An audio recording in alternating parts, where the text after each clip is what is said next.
حضرت علی رضی اللہ عنہ نے فرمایا، گناہ کے دوران موت نہ آنا اور گناہ کے بعد توبہ کی مہلت ملنا اللہ پاک کا بہت بڑا احسان ہے۔ دکھ میں کبھی پچھتاوے کے آنسو نہ بہایا کرو، کیونکہ تم وہ خوش نصیب ہو جسے اللہ نے آزمائش کے قابل سمجھا ہے۔ ہر رکاوٹ میں کوئی نہ کوئی بہتری چھپی ہوتی ہے، یہ بات اللہ ہی بہتر جانتا ہے۔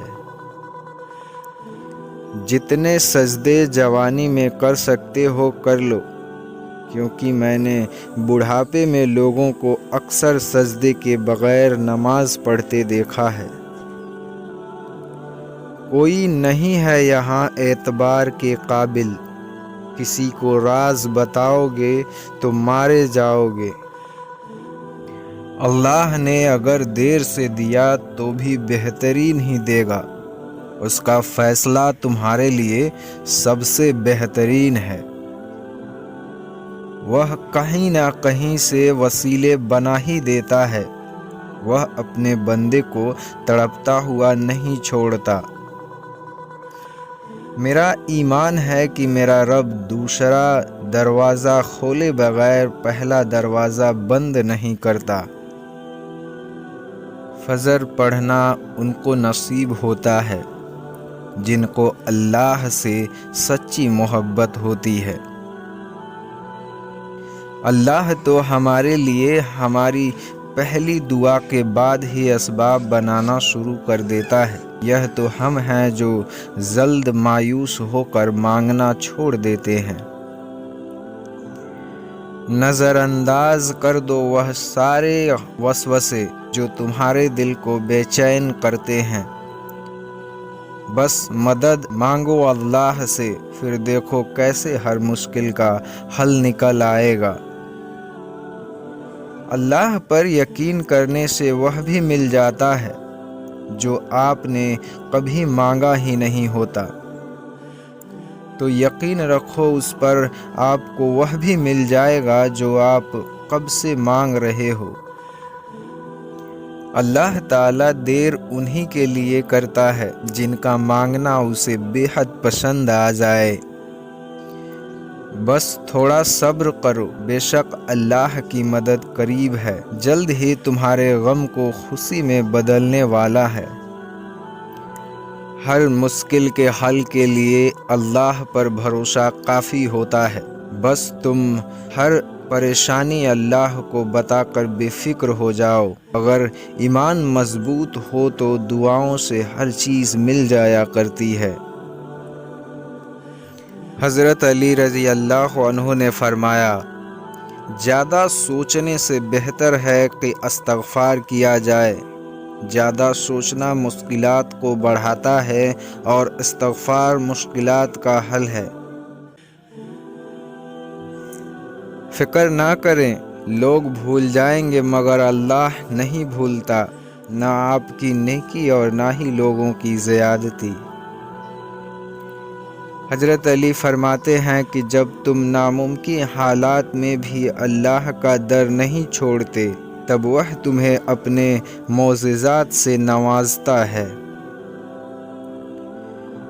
دنیا بھی بڑی عجیب جگہ ہے، جب چلنا نہیں سیکھا تھا تو کوئی گرنے نہیں دیتا تھا، جب سے چلنا سیکھا تو قدم قدم پر لوگ گرانا چاہتے ہیں۔ درود پاک پڑھتے ہوئے اگر آنکھ نم ہو جائے تو سمجھ لینا کہ حاضری ہو گئی ہے۔ دعا یہ کرو کہ اے اللہ، جو تو نے دینا ہے وہ بغیر مانگے دے، اور جو کچھ تو نے نہیں دینا ہے اس کے مانگنے کی توفیق نہ دے۔ جھوٹ بول کر جیتنے سے اچھا ہے کہ تم سچ بول کر ہار جاؤ۔ حضرت علی رحمۃ اللہ علیہ فرماتے ہیں کہ اچھا انسان تو وہ ہے جو کسی کا دیا ہوا غم بھول جائے، مگر کسی کا دیا ہوا پیار زندگی بھر کبھی نہ بھولے۔ آدمی کا امیر ہونا ضروری نہیں ہے، بس ضمیر ہونا ضروری ہے۔ جیسا سوچو گے ویسا بنو گے، تمہارے خیالات ہی تمہارے تقدیر ہیں۔ اگر کسی کی تکلیف دیکھ کر تمہیں تکلیف ہونے لگے تو سمجھ لینا کہ تم اللہ کے بنائے بہترین انسان ہو۔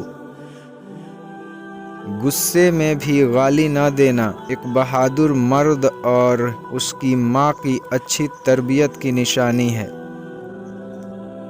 3 کام اللہ کو بہت پسند ہے۔ نمبر 1، ٹوٹے ہوئے دلوں کو جوڑنا۔ نمبر 2، دل نہ چاہتے ہوئے بھی معاف کر دینا۔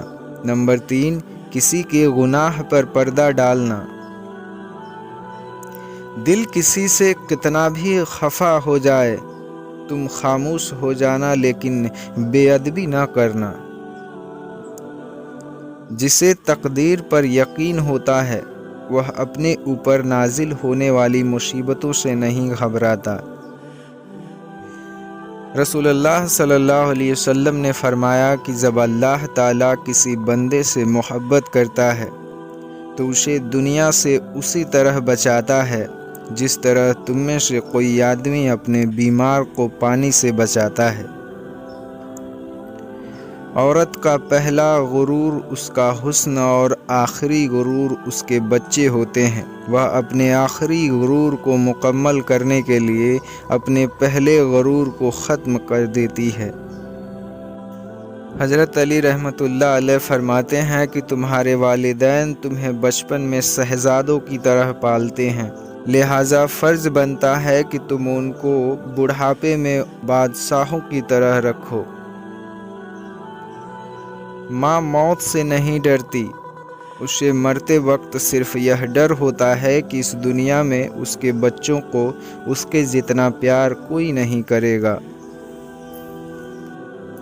کتنی اچھی بات ہے کہ بس اتنا یقین رکھیں، ہم جو کھو دیتے ہیں قدرت کہیں اس سے بہتر ہمارے لیے چن کر رکھتی ہے۔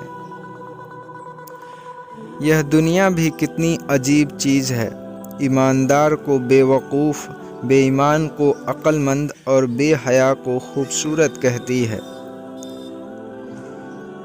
مشکل وقت میں ہمیشہ دعا مانگو، جہاں انسان کا حوصلہ ختم ہو جاتا ہے وہاں سے اللہ پاک کی رحمت شروع ہوتی ہے۔ بندہ سجدے کے حالت میں اپنے رب سے بہت زیادہ قریب ہوتا ہے، اس لیے تم سجدے میں کثرت سے دعا مانگا کرو۔ ایک وقت ایسا بھی آئے گا تم صبر کرتے کرتے اللہ کے اتنے قریب ہو جاؤ گے کہ ابھی دعا دل میں ہوگی اور اللہ پاک کن فرما دے گا۔ جس طرح بڑے ہو کر پتہ چلتا ہے کہ ماں باپ سچ کہتے ہیں، اسی طرح قبر میں جا کر پتہ چلے گا کہ قرآن سچ کہتا تھا۔ تم گھبراتے کیوں ہو مقدر کے فیصلے سے؟ کیا تم نہیں جانتے کہ تمہارا رب کتنا غفور الرحیم ہے؟ اگر وہ دن کو رات اور رات کو دن کرنے پر قادر ہے تو کیا وہ تمہاری تڑپ دیکھ کر تقدیر کے فیصلے نہیں بدل سکتا؟ رسول اللہ صلی اللہ علیہ وسلم نے فرمایا کہ بندہ اس وقت تک کامل مومن نہیں ہو سکتا جب تک کہ مذاق میں بھی جھوٹ بولنا اور جھگڑنا نہ چھوڑ دے، اگرچہ وہ سچا ہو۔ جب شیطان کو جنت سے نکالا جا رہا تھا تو اس نے رب سے کہا، میں تیرے بندے کو اس وقت تک گمراہ کرتا رہوں گا جب تک اس کے جسم میں روح رہے گی۔ اس پر اللہ تعالیٰ نے فرمایا کہ میں اپنے بندے کو اس وقت تک معاف کرتا رہوں گا جب تک وہ مجھ سے استغفار کرتا رہے گا۔ کیا تم جانتے ہو تمہیں آزمائش میں ڈالنے سے پہلے وہ تمہیں آزمائش سے نکالنے کا وسیلہ بنا دیتا ہے۔ تھوڑے میں خوش رہنا سیکھو، کیونکہ زیادہ کی چاہ تم سے تمہاری سکون چھین لیتی ہے۔ جیتتے وہ نہیں جو کبھی ناکام نہ ہوئے، جیتتے تو وہ ہیں جو کبھی کوشش کرنا نہیں چھوڑتے۔ ہر عبادت کا پتہ نہیں ہوتا کہ وہ قبول ہوئی ہے یا نہیں، مگر درود شریف ایک ایسی عبادت ہے جو ادا ہوتے ہی قبول ہو جاتی ہے۔ ہر چیز اپنے وقت پر ہی اچھی لگتی ہے۔ نیکی کمانے کا وقت جوانی ہے۔ افسوسناک بات یہ ہے کہ ہم نیکی اس وقت کرتے ہیں جب برائی کے قابل نہیں رہتے۔ ایک نماز میں اگلی نماز کی توفیق مانگنے سے بہتر کوئی دعا نہیں ہوتی۔ صبر کے ساتھ اس کے فیصلے کا انتظار کرو اور بے فکر ہو جاؤ۔ کیوں لوگوں کو مرنا آسان لگتا ہے؟ کیا قبر، حشر، حساب کتاب سب مذاق لگتا ہے؟